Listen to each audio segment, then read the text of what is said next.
Chinese সবজি কেটে নিয়েছি, চিকেন কুচি করে কেটে নিয়েছি।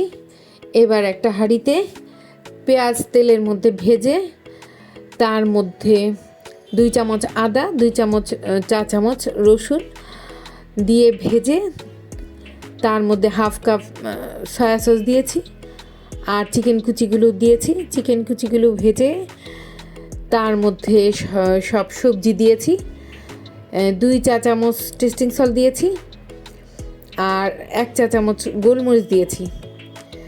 খুবই মজা হয়েছে, এভাবে বানিয়ে খেয়ে দেখতে পারেন।